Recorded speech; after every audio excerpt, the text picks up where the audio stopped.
ইরাকে মধ্য দক্ষিণাঞ্চলে ধূলিঝড়ের কারণে হাজার হাজার মানুষ শ্বাসকষ্টে আক্রান্ত হয়েছেন বলে স্বাস্থ্য কর্মকর্তারা জানিয়েছেন। মুথানা প্রদেশের এক কর্মকর্তা জানান, সেখানে অন্তত 700 জন মানুষ শ্বাসকষ্টে আক্রান্ত হয়ে হাসপাতালে ভর্তি হয়েছেন। সোশ্যাল মিডিয়ায় শেয়ার করা ভিডিওতে দেখা গেছে পুরো এলাকা ধুলায় ঢেকে গেছে।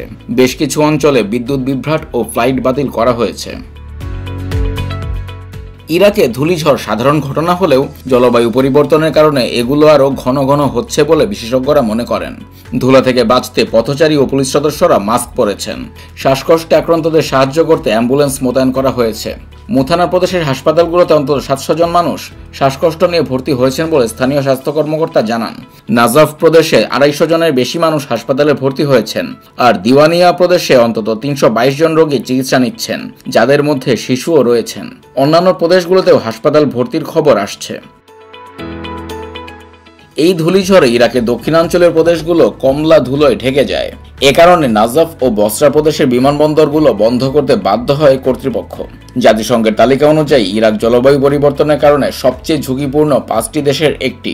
দেশটিতে নিয়মিত ধূলিঝড়, তীব্র তাপদাহ ও পানির সংকট দেখা দেয়। 2022 সালে একটি ভয়াবহ ধূলিঝড়ে একজনের মৃত্যুও হয়। 5000-এর বেশি মানুষ শ্বাসকষ্টজনিত সমস্যায় চিকিৎসা নেন। ইরাকের পরিবেশ মন্ত্রণালয় বলেছে, ভবিষ্যতে দেশটিতে ধূলিঝড়ের পরিমাণ আরও বাড়বে।